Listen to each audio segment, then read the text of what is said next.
How can you deal with uncertainty, especially in moments of crisis?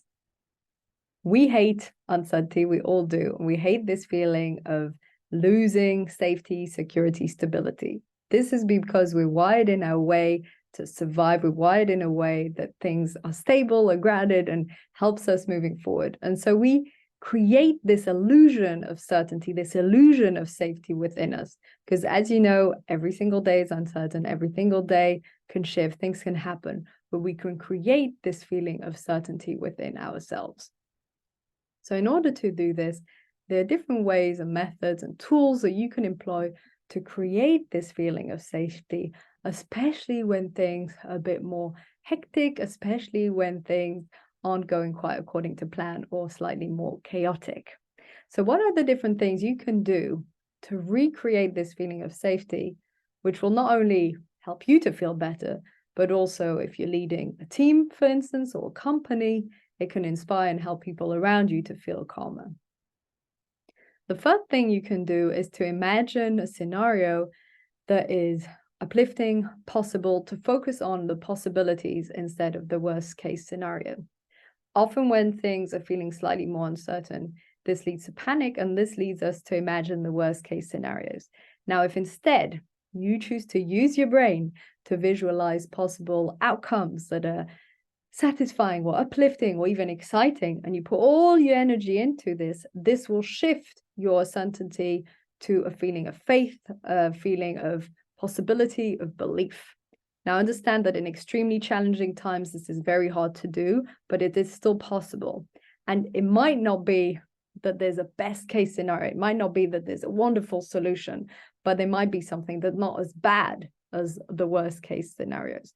So we want to practice and train our brain, even on a regular basis, even in the small moments of turbulence and chaos that can happen through life, to train our brain to see what are the possibilities, what can you do in a proactive manner that moves you forward, what makes you feel okay about that situation, what can you be grateful about, and what are you learning in this situation. And the more you train your brain to go there, instead of going at, why is this so terrible? Why is it happening to me? The victim mindset.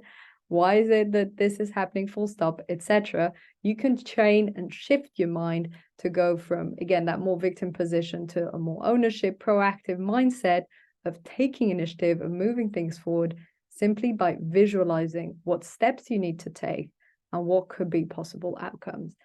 And if you look through the past or in history, or even companies that go through very challenging times, you'll see that this is what most successful leaders have done. They've created an alternative vision in their mind that goes against the odds, that goes against maybe all of the negative things out there.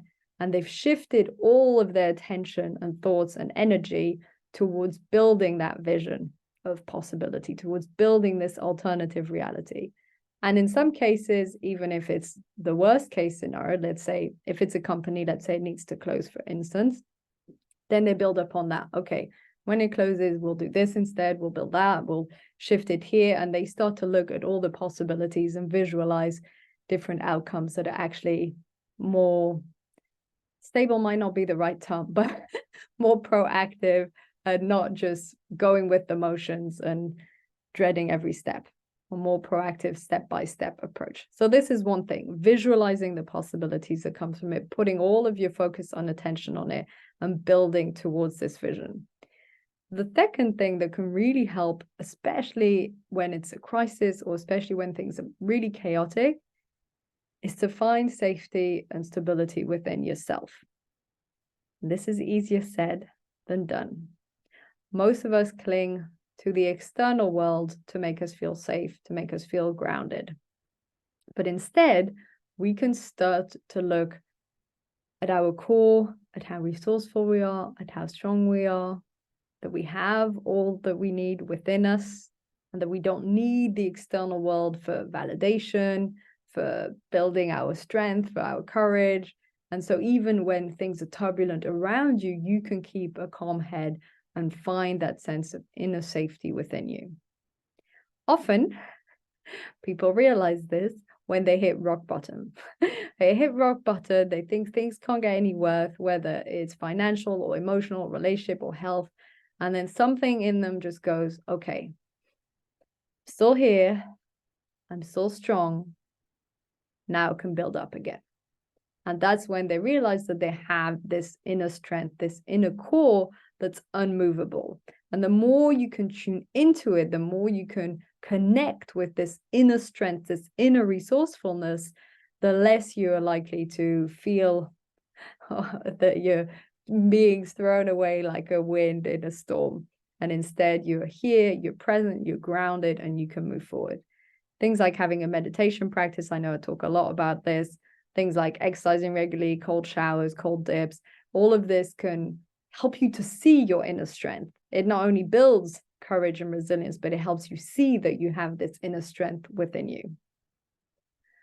And the last tool is to look at what are the different elements that you can have around you that give you this feeling of stability. Because often when things are chaotic, there's still some things that are stable. You know, maybe it's certain relationships. Maybe it's health, maybe it's the work. I mean, generally, it's rare. Sometimes it happens that everything gets chaotic, but often there's at least one or two elements. Maybe you're still staying in the same flat, or maybe you still have similar, yoga practice routines, something. So start to, if you need and you can't just find that stability within you, start to look at what are the elements around you that are still stable, that are still safe, and focus more on them than on the things that are chaotic. This can help you to see that not everything is totally a mess. And if you're in a situation where it's all chaotic, you're quitting your job, you're moving to the other side of the world, you're quitting your partner, your health is a mess, everything is falling apart, then it's a matter of rebuilding that feeling of safety, rebuilding certain habits of routine, rebuilding a positive vision, something maybe exciting, and actually thriving through the change. Because we're quite paradoxical. We dislike uncertainty, but we still thrive on some variety and novelty and excitement. And so if we start to look at this feeling of uncertainty as an opportunity for change, an opportunity for growth, for learning something, then suddenly we don't resent it as much. It's a bit like going through that wheel of change, going through the different phases of change, and actually starting to embrace each step and realizing what can be gained throughout each step. So I hope this is useful for you. I know how challenging uncertainty can be. Just keep in mind that you always have it within you. There's always an inner strength and resourcefulness to each and every one of us. And also you can start to create and shift towards possibilities, towards being proactive, and to create from this place of uncertainty something new that can thrive. And this is always a possibility, to actually shift this uncertainty, dread, fear into proactivity, thriving, possibilities, new.